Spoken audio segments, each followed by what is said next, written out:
How's it going, guys? My name is Zach with the Movie Castle, and today we're going to be continuing my Sharks of Summer series. Sharks of Summer is a series I do around here where once a week during the summer I take a look at a shark movie, and this week we're going to be taking a look at Santa Jaws. This movie came out in 2018 on the SyFy Channel and was directed by Misty Talley. The movie stars Reid Miller, Courtney, Cummings, and Haun, Tran, and of course is collected on this Shark Bait 6-film collection. And if you guys have been keeping up with the channel lately, you may know that I've watched and reviewed every other movie on this pack. Part of me wanted to save Santa Jaws for Christmas, but I thought, you know what, it's Sharks of Summer, I'm on a roll, let's go ahead and wind this thing up. And overall, Santa Jaws is a pretty fun movie. It has a really original idea about a kid that gets a magic pin for Christmas. He draws his original character from his comic, Santa Jaws, and drawing it with the magic pin will spawn the shark in the harbor and cause it to go on a killing spree and start wreaking havoc. Because it is their original character, they know a bit about its lore, and they can theorize as to what to do to stop it. And because it is magic, having a Santa hat on a shark fin is relatively plausible. Plus, we get all these fun, Christmassy ways to attack the shark. It's a different twist to a shark movie, and with so many of them being so repetitive, I can really appreciate a funny, lighthearted movie that does something different.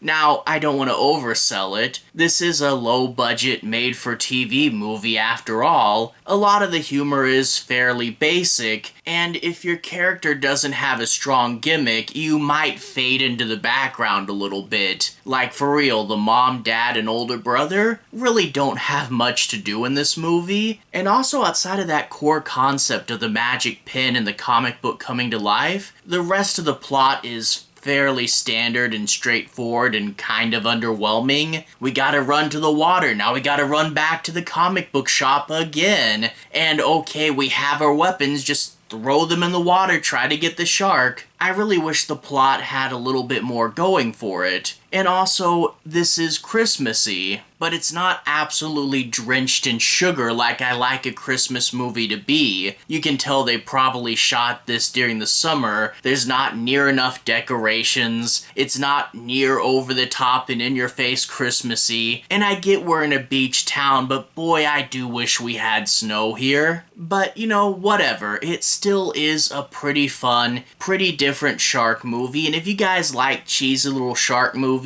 and if you're looking for something to watch for Christmas, Santa Jaws is totally worth a watch. And you know what? I have to say, all the shark movies in this collection have been at least okay. This is actually a pretty cool multi-pack. Really glad I picked it up. But all that aside, I do want to break down and analyze this movie a little bit more. I'll be avoiding the end and I'll try not to ruin anything major. So, no major spoilers, but from here on out, let's take a bit of a deeper look at the plot. We open up with a really fun, over-the-top opening. An evil Santa Claus wants to punish a naughty person like we're in Silent Night, Deadly Night or something. Well, it turns out Santa wants to feed this person to the sharks, but a hero shows up and kicks him into the water instead. However, that causes the evil Santa powers to latch onto the shark, and now we have Santa Jaws. And I have to say with this, it was really big, it was really fun, it was really over the top, but of course, it's not real. It's just the story in the kid's comic book. You know, I hate it when the fake-out story's a little bit too cool and you kind of don't like that we're going back into the real world, you know? But whatever. It turns out this kid is a comic book artist. He has a best friend that wrote the comic, and the two of them hang out in the comic book shop with the wacky comic book store guy. And with Christmas Eve coming up, they talk about the comic book shop's big Christmas Eve party, which, hey, a weird shark movie trope, but I see it a lot. plot, talking about a big party that never pans out to be anything in the actual movie. But whatever. It turns out that this kid drew a comic criticizing his school's new dress code policy, and the principal calls his mom and he gets grounded. Which, for real, using your art to criticize something you disagree with, doing it on your own time, I mean, that's basic freedom of speech right there, and I don't think the mom should have grounded the kid. But whatever, the mom's a terrible person, and for real, the dad in this movie doesn't really have anything interesting to do, but the mom is going to flip out and ground her kid constantly, take away his phone because of course we have to for a plot device, and is going to be so hard to convince there's a shark later on in this movie. Gee, the mom character's super annoying, but ooh, whatever. Him being grounded causes him to be a little upset and jaded, and this section is a little bit like the kid from Krampus in the opening where he's about to make that wish, and wouldn't you know it, the kid sees a Christmas present, opens it up a little bit early, and inside's a magic pin. He uses the pin to draw the shark, he goes out fishing the next day, and sees Santa Jaws for real in the harbor, and sees it kill someone. But of course, how can he convince someone that the character from his comic book is alive in real life? But before we get too far, I do want to say the inciting incident is a bit of a jump, that he just kind of gets this magic pin out of thin air. I think they said that the box said it was from his grandpa, but his grandpa doesn't really seem like a magical character. He seems like just a normal guy. And you think you would know, like, if he had this magic pin, that would be a much bigger thing. And why didn't he tell his grandson, like, hey, be careful what you draw with that, everything you draw comes to life? And maybe the kid opened it a little early. If he had opened it on Christmas Day, maybe the grandpa would have warned him in person. I don't know, I'm just saying it's a bit of a jump that all of a sudden there's a magic pin, but you know what, we have to get the story going somehow. The kid of course gets his best friend the Ryder to help him hunt it down, and I will say no one believes in Santa Jaws at first, but this shark is not exactly subtle, and people will just kind of see it really quickly. We'll get some more side characters in here. For example, the kid's uncle is dating a social media influencer. We'll get some humor out of that. And the comic book shop guy just so happened to lend the Santa Jaws comic to this girl the kid has a crush on, and she's like an athletic girl who tries really hard in track and field and stuff, and we're gonna get her into the plot as well. And I did really like them saying, okay, this is our original character, what do we know about it? Here's its backstory. And then finding out things like, because it's a Christmas shark, you can do more damage to it with things from its world, so if you use Christmas themed weapons, you're more likely to hurt it, so they have to go and creatively mix all this Christmas stuff into their weapons, you know? Wrap a spear in tinsel and hang ornaments on it. Is stuff like that. And all that really does help. But as I said earlier, a lot of the plot is just revolving around these characters having to run from location to location, and it gets to be a little bit like, oh, we have to go back to the comic book shop now, or oh, we have to go back to the docks. So yeah, sadly a lot of this movie can be a little bit basic, and for a movie called Santa Jaws, I would hope it'd be wackier and more over the top. Honestly, a huge flaw with this movie is the magic pin.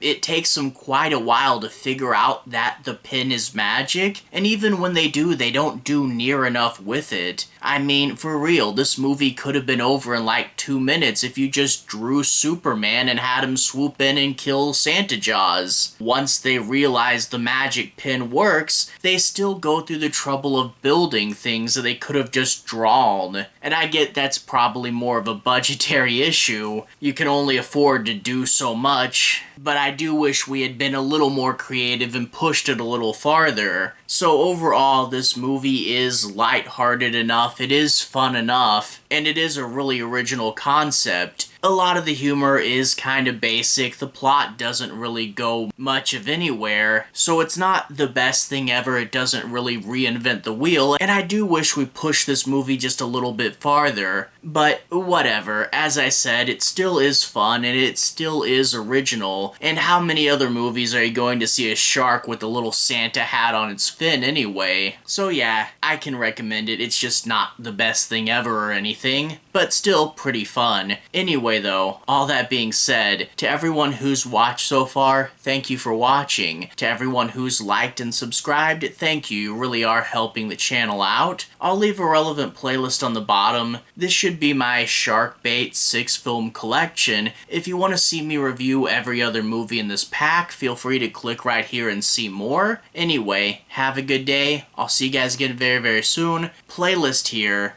Have a good day now.